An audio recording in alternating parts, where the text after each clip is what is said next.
They meet again. That's a big smile from President Trump with New York's Democratic Socialist Mayor Zohran Mamdani at the White House today. The mayor brought props. On the right, the president is holding a copy of a 1975 New York Daily News front page showing then President Gerald Ford and the headline, "Ford's a city dropped dead." On the left, a mock-up of that same front page, but with the current president's photo and the words, "Trump to city, let's build." It's part of the mayor's pitch for a big federally funded housing effort that he's seeking. I traveled down to Washington, D.C. to meet with President Trump in the Oval Office. I have said time and again that our city faces an immense affordability crisis. It is felt by residents here in Weeksville, across Brooklyn, and across the 5 boroughs of the city that we all love and call home. And it is felt whenever New Yorkers try to find a place to live, go grocery shopping, put their kids in childcare, or even take public transit. Addressing this crisis was the focus of my meeting with the president. I proposed working together to build more than 12,000 new homes in our city, which will be the single largest housing development New York City has seen since 1973. So earlier this week, I logged into social media, and like many of you, I ended up stumbling across an image of New York City Mayor Zohran Mamdani in the White House with President Trump in this particular photo that was posted by Mamdani, where President Trump is holding one of the most iconic New York Daily News headlines in the history of the paper, which is "Ford to New York City, drop dead." But in addition to that, he has another paper, which is a mock-up of the New York Daily News that says "Trump to New York City, let's build." And of course, this was a part of an announcement from Mamdani that President Trump was convinced to pledge $21 billion of federal taxpayer money into a project called Sunnyside Yards that is supposedly going to build 12,000 affordable apartments. Now, I am not a math genius by any stretch, but 12,000 apartments at the cost of $21 billion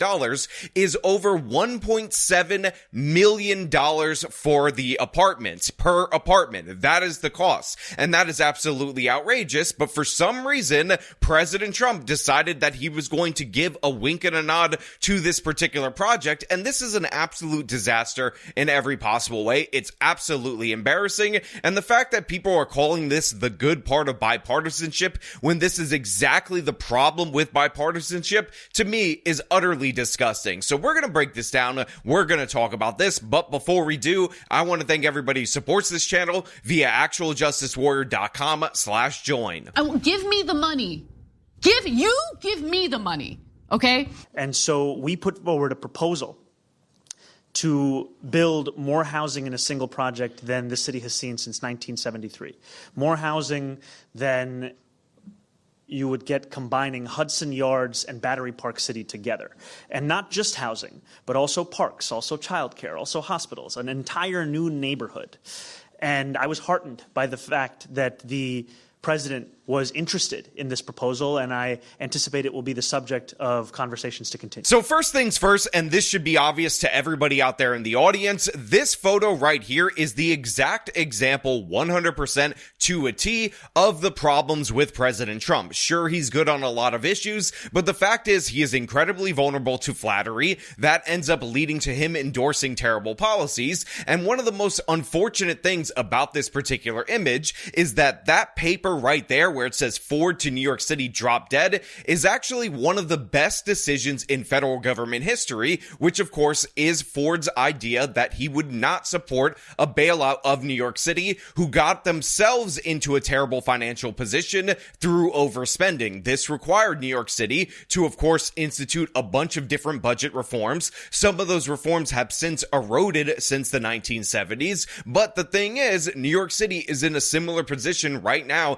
to where it was in the 70s, and obviously the federal government response should be exactly the same as the response back in the 70s, which is, yes, New York City, we're not going to help you. We are not going to bail you out. You need to get your own house in order because your budget is absolutely insane. Again, Mamdani is complaining right now about a $5.3 billion budget. In that same budget proposal, he is saying that he's going to raise spending by $14 billion over the course of 2 years, which of course would make New York City's budget higher than the budget of the state of Florida, which is more populated than New York State by 3 million people, and of course, higher than the budget of 47 states in the union, which is just a ridiculous, absurd number. And again, New York City is just a city. It's the largest city in the country, and yes, its population is larger than many states in the country, but $127 billion for 8.3 million people when Florida has 23 million people covered by $115 billion, obviously insane and asinine. And by the way, if you add up all the municipalities in the state of Florida to their state budget, you get a total of around $200 billion. So all the state and all the city governments are being run for less than double the price of, again, New York City's budget, and Florida has 3 times the population. That's not to mention the fact that New York State's budget is a whopping $260 billion, which means it's double the state of Florida despite a lower population, which is absolutely absurd and ridiculous on a state level. But of course, this is about New York City and this particular Sunnyside Yards project. And for those of you who are unaware, Sunnyside Yards is essentially a series of train tracks that are basically underdeveloped in a particular area of Queens. This area is owned in part by Amtrak, in part by New York City, in part by New York State, and of course, there are private stakeholders that are in and around this particular area. And for a very long time, there have been pushes to develop Sunnyside Yards into some kind of apartment complex. And in fact, in and around the late 2010s to the early 2020s, there was a push to actually develop this into apartments, to use private developers with some support from the taxpayers, but not entirely taxpayer funded. And this, of course, was opposed by a great number of people, a great number of NIMBY types, and by the way, the very same socialist politicians that are like Mamdani that are currently pushing this new idea for development, including Alexandria Ocasio-Cortez, who's just fresh off of killing the Amazon deal in Long Island City. She decided to jump on board with the NIMBYs in this particular area and shut down this project, again, about 5-6 years ago. It's 6 times bigger than Hudson Yards. Yeah.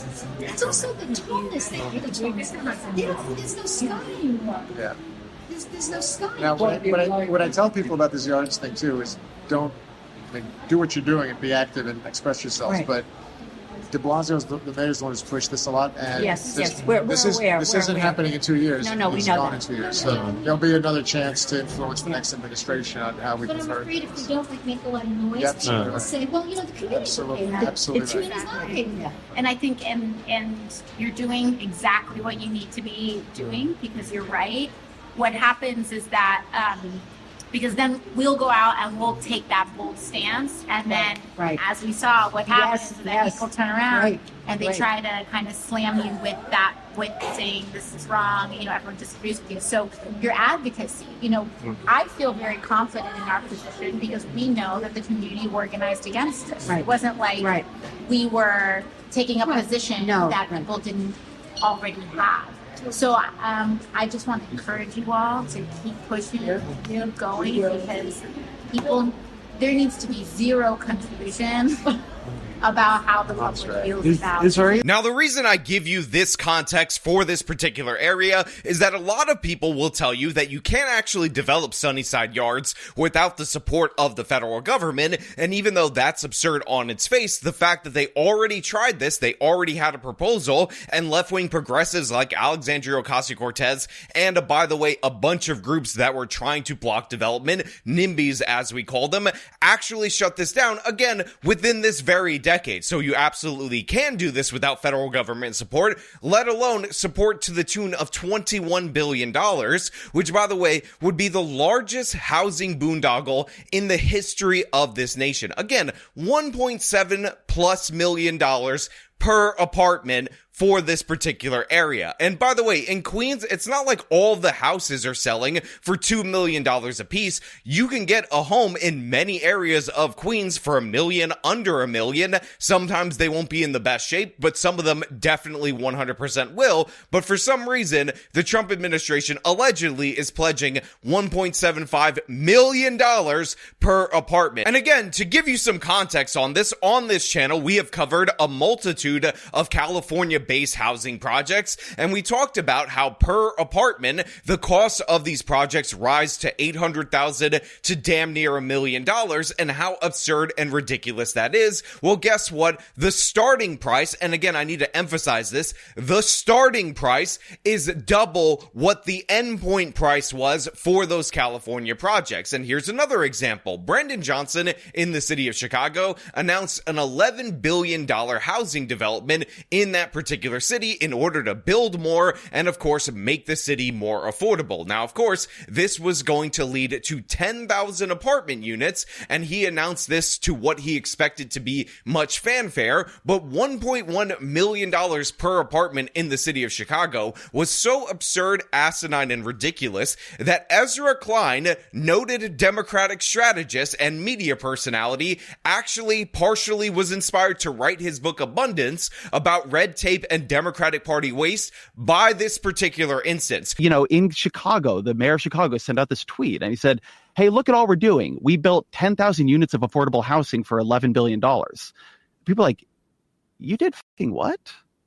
Like whatever it was, it came to $1.1 million per unit.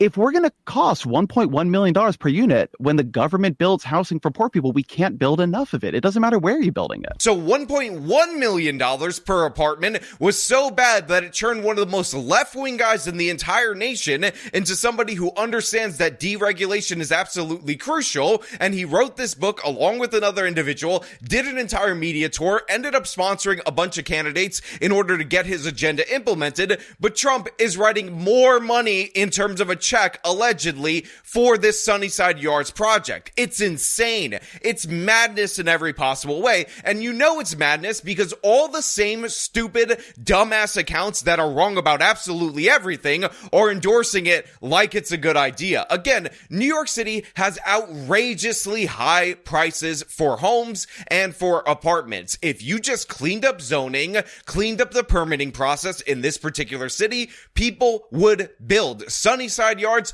would be built out in private hands if you just allowed it to come to fruition. But the thing is, they don't allow us to actually do that. They don't approve building. Here's a chart that I found online where they compared cities' building rates to, of course, the rent increase or rent decrease in that particular city. And as you can see, New York City not doing too hot in either department. Now, technically, this chart shows a net decrease of less than 1% of rent in the city of New York. But let's take a few things into context right here, because remember, these values of rent increase or decrease are not actually adjusted for inflation, and 40-something% of New York City's housing units, the apartment units, are actually covered under the rent stabilization program, and the rent increase under the stabilization program has been capped to below inflation for decades in this country. So if you took all of that out, what you're looking at is a net increase. Again, Manhattan apartments in particular, which is one borough in the city of New York, saw the median rent rise above $5,000 in that particular borough, to give you an idea of how crazy it actually is. And yes, it 100% corresponds to the side on the left where you have the amount of building permits issued. And of course, you could see right at the top, the city of Austin has approved so much building. We talked about it a million times. They cleaned up their zoning code. They have rent control, rent stabilization completely banned. They do not do these crazy government projects, these affordable housing schemes, and guess what? Their rents have fallen dramatically. And by the way, the same is true in very left-wing Minneapolis. I saw a Fox News segment where they were talking about how the Trump administration doesn't want New York City to turn into Minneapolis. In terms of building, he absolutely 100% should want that to happen, because again, when you go in the Mamdani direction, we can look at St. Paul or any other city with high rates of rent stabilization or rent control. What you ultimately end up seeing is prices rise, building collapse, and then the only thing you can get built are these heavily subsidized nightmare projects that, again, if they start out at $1.75 million per unit, they're going to balloon completely out of control by the time the project's over. We could be looking at $2 million plus per one bedroom apartment, because remember, something is inevitably going to go wrong during the course of this project. Remember, it is all going to be union work under government rules. You have to do the Davis-Bacon thing in order to determine the wages and whatnot. And obviously that is going to cause an inordinate amount of problems, not to mention all the legal battles, because remember those groups that opposed it back in 2020, they're going to oppose it again, but they'll have more grounds to oppose it now that there's federal government dollars and federal government rules attached to this. So more avenues for lawsuits. So yeah, this could be easily $2.5 million per apartment, and there's no guarantee the apartments will actually be built. Look guys, I want development in New York City. I am fine with this Sunnyside Yards project coming to fruition. Again, if private hands end up developing it, if it's not subsidized by the taxpayer to such an extreme degree, if it's not overregulated after the units are built. But again, the development has to come in the proper way in order for us to get the proper results. Another report that I recently saw from Bloomberg News was about how we did all of these different things in the city and the state of New York in order to block luxury developments, because we didn't want the evil bad rich people to get their luxury apartments while we didn't get enough affordable, quote unquote, affordable units that again are held down due to rent control and rent stabilization. So of course, a bunch of Mamdani types blocked a bunch of these private developments, AOC types, all these left-wing idiots, with the idea that if you block these luxury developments somehow through the transitive process, that ends up making rents more affordable for everyone else. Now, of course, we saw the exact opposite, because if you don't allow rich people to move into nicer apartments in super towers, they're going to buy up the top end of the apartments that are on the market, and everybody downstream from that process is going to be paying higher prices. And what we find out is even if you just approve luxury developments and you do a whole lot of them, everybody ends up moving up the chain, and that lowers prices for everybody down the chain. But instead, New York City said, no, we got to get those evil bad rich people back. And they decided to go with mandating inclusionary zoning, which, by the way, like in the state of Maine, in Portland, Maine, to be particular, actually killed construction of multifamily apartments, thus lowering supply. They said, oh, you can't separate these people out. You can't have luxury doors and poor doors. That's unequal. That's terrible. So, of course, those developments also ended up stalling. So what's the result of that? What actually happened? Well, it turns out there's a bunch of things called brownstones or townhomes or, of course, row houses that are available in the city of New York. And these rich people with a lot of money decided that they were going to buy up one or two of these next to each other, get rid of all of the apartments individually, and make themselves super homes in these particular areas in the most desirable places in New York City. These two townhomes in the West Village are being combined into one double-wide mega mansion, and they're popping up all over Manhattan. In a city struggling with a housing shortage, ultra-rich buyers looking for a suburban-style home have found a solution. Buy 2, maybe 3 historic brownstones, combine them, and turn them into one luxurious private residence. The trend is especially visible in the West Village as well as the Upper East and West Sides of Manhattan. Historic neighborhoods long favored by the wealthy since the Gilded Age. Like a super yacht or a private island, mega mansions have become the latest status symbol. Those same neighborhoods that have seen townhome combinations have been caught up in a larger wave of mansions driven by roll-ups. That's when a buyer consolidates the units of an individual multifamily building into a single-family home. A Bloomberg News analysis found that at least 9,300 apartments have disappeared citywide since 2004 as a result of these roll-ups. So the result of this particular policy, this particular line of thinking, ended up leading to yet another reduction in supply. Now, of course, we also talked about the 29 rent stabilization / rent control law, which ended up taking away the incentive to actually fix up units that fell into disrepair, essentially saying that you could only raise the rent by $89 even if you spent $50,000 to $100,000 maintaining the apartment, and the result of that is tens of thousands of units also fall off the market. All right, this building right here is the 8th of nearly 100,000 vacant apartments that are in New York City. This is 2nd Avenue, which is prime real estate, where the average 4-bedroom goes for $6,000. I'll show you another completely vacant building about 200 feet away. Now, why are all these buildings vacant? These apartments continue to sit vacant because of a law that was passed in 2019 called the Housing and Stability Tenant Protection Act. Very well intentioned, very poorly executed.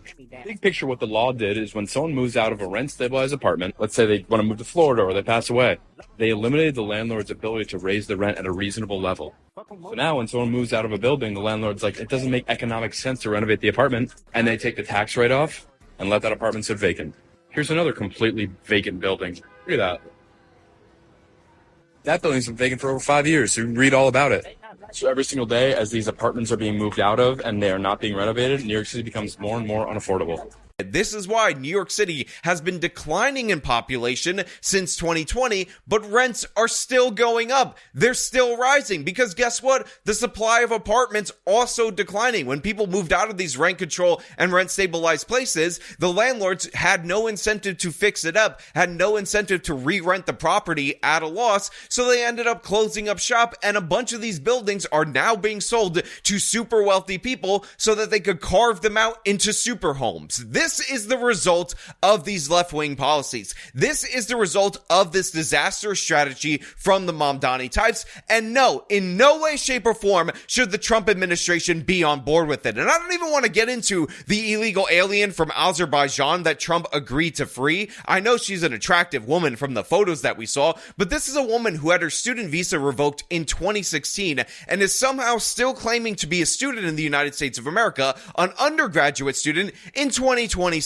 This is what we call immigration fraud. I don't care if she's hot. I don't care if she's attractive. She also should have been deported as well. Look, I know I got some people in the Trump administration that watch my videos, and what I need you to do if you are in the Trump admin and you do watch my videos is go over to the White House and give this man a glass of milk and ask him what he's thinking. What are you doing? $1.75 million per apartment for this development in exchange for what? A paper that actually is wrong, that actually is worse. The Ford headline is more indicative of a successful policy than the fake Trump headline. Get him a glass of milk, have him have a little bit of a seat for a moment and be like, listen, Mr. President, your voters not gonna go for $1.75 million to subsidize a communist wet dream in Queens, New York. I mean, Margaret Thatcher very famously said the problem with socialism is that eventually you run out of other people's money, and the Trump administration is going to respond to that as long as they get a New York Daily News headline by saying, oh, Trump gave the socialists more of other people's money. Again, the response to Zohran Mamdani asking you for $1.75 million per apartment should have been as follows. No, we're not doing that. That's embarrassing. It's absolute madness in every possible way, but you know what? Those are just my thoughts. I happen to be 100% right about this. Make no mistake about it. And if you disagree with me, feel free to let me know your wrong opinions down in the comments below. As per usual, if you'd like this video, show them by leaving a like, subscribe for more content, follow me on my social medias, support me via the support links in the description of this video. This has been me talking about President Trump endorsing the most disastrous housing plan in the history of the United States of America because Mamdani brought it to him of all people. Till next time.